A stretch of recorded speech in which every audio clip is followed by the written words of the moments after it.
Assalamualaikum warahmatullahi wabarakatuh. Selamat datang kembali bersama saya Vic Project Continue. Di kesempatan kali ini sekarang saya akan membahas mengenai aplikasi Duit Pintar ya. Jadi buat kalian yang memang sekarang masih bertanya apakah aplikasi Duit Pintar ini aman dan apakah sudah legal ataupun masih ilegal ya. Oke, jadi di sini saya akan membahas sedikit mengenai aplikasi Duit Pintar ini buat kalian yang memang sekarang sudah melakukan pengajuan di aplikasinya. Nah, di sini kita melihat permohonan perizinan dari aplikasinya. Duit Pintar perlu mengumpulkan beberapa informasi pengguna untuk keputusan pengendalian risiko dan penilaian kredit. Nah, di sini pertama kita lihat ada daftar kontak ya, mengumpulkan nama kontak, informasi kontak, menghubungkan untuk mengkonfirmasi hubungan sosial peminjam untuk analisis anti penipuan. Kemudian izin SMS ya nomor 2 ini. Kemudian yang ketiga ini adalah informasi lokasi. Yang keempat ada informasi perangkat dan yang kelima ada informasi pribadi. Kemudian informasi keuangan dan pembayaran, informasi perangkat dan daftar aplikasi. Nah, jadi di sini bisa dipastikan untuk perizinan-perizinan seperti ini adalah yang dilarang ataupun tidak diperbolehkan oleh Otoritas Jasa Keuangan ataupun OJK ya. Jadi mengenai ini sudah pastinya mereka melanggar dari ketentuan yang sudah ditetapkan oleh OJK. Ya, kita akan coba setujui aplikasinya. Yang mengizinkan lokasi kita izinkan saja. Oke, jadi di sini kita perlu waspada mengenai aplikasi-aplikasi yang tersedia pada iklan-iklan di YouTube ataupun di Google ya. Oke, di sini platform berlisensi KSP. Jadi untuk KSP mengenai aplikasi itu menurut saya kalian harus benar-benar diperhatikan ya. Berbeda untuk KSP seperti perkantoran, itu bisa kalian gunakan seperti untuk mengajukan dari kredit BPKB ataupun menggadaikan BPKB yang kalian miliki, dan itu sudah pernah saya lakukan. Langsung datang ke KSP ataupun toko dan kantor terdekat di alamat tempat tinggal kalian, itu aman, tidak apa-apa. Namun berbeda untuk aplikasi ini, dikarenakan untuk aplikasi ini harus mengizinkan beberapa perizinan yang tersedia ini. Jadi kalian jangan sekali-kali meminjam melalui aplikasi yang memang untuk produknya belum terdaftar ataupun tidak diketahui apakah ini legal ataupun ilegal. Jadi saya pastikan di sini mengenai aplikasi Duit Pintar adalah aplikasi yang masih tergolong ilegal ya. Jadi buat kalian harap diperhatikan.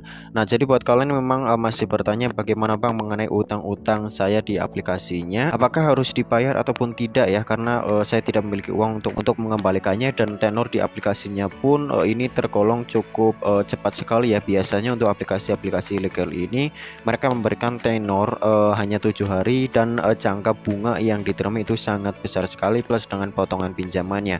Oke, sejatinya hutang sih memang harus dibayar ya. Jadi semua saya serahkan kepada pengguna atau kepada kalian semua.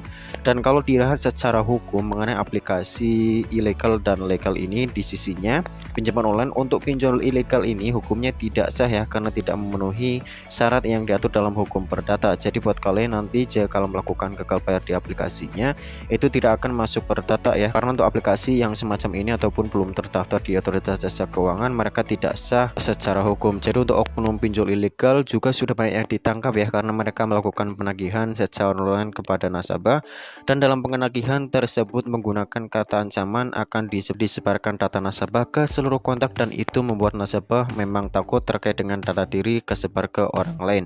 Itu memang dilarang dikarenakan OJK tidak menyuruh atau memberikan peraturan boleh mengancam kepada nasabah. Kemudian sampai di sini sudah jelas ya.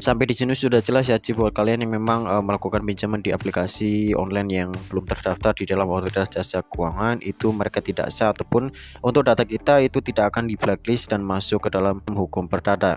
Mengenai aplikasi-aplikasi yang tidak terdaftar di dalam Otoritas Jasa Keuangan, banyak yang menyerahkan dari ke pemerintahan juga.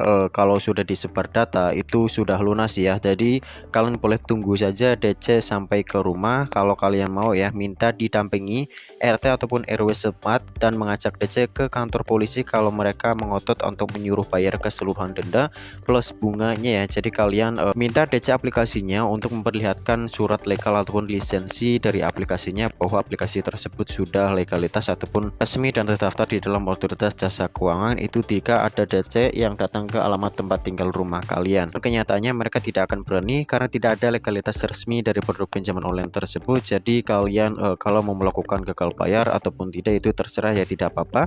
Yang pentingnya jika kalian melakukan gagal bayar itu data akan tetap aman dan tidak masuk ke dalam hukum perdata. Kemudian di sini saya sarankan buat kalian yang memang ingin melakukan gagal buy ya, kalian nonaktifkan perizinannya ya. Nonaktifkan perizinan seperti ini, masuk dalam pengaturan. Ya kalian tinggal dinonaktifkan saja, kemudian hapus aplikasinya, dikarenakan untuk perizinan-perizinan ini dari file dan media kamera kontak lokasi ini untuk kontak-kontak yang ada pada ponsel Android yang kalian gunakan itu sudah dijamin dan dipastikan akan dapat diambil oleh pihak dari aplikasinya. Kemudian dari foto dan video, file media, kemudian lokasi dan SMS telepon ini akan terlihat semua. Dan mungkin kurang lebihnya hanya seperti saja untuk video kali ini. Semoga informasinya bermanfaat. Sampai jumpa kembali di video saya selanjutnya. Bye bye.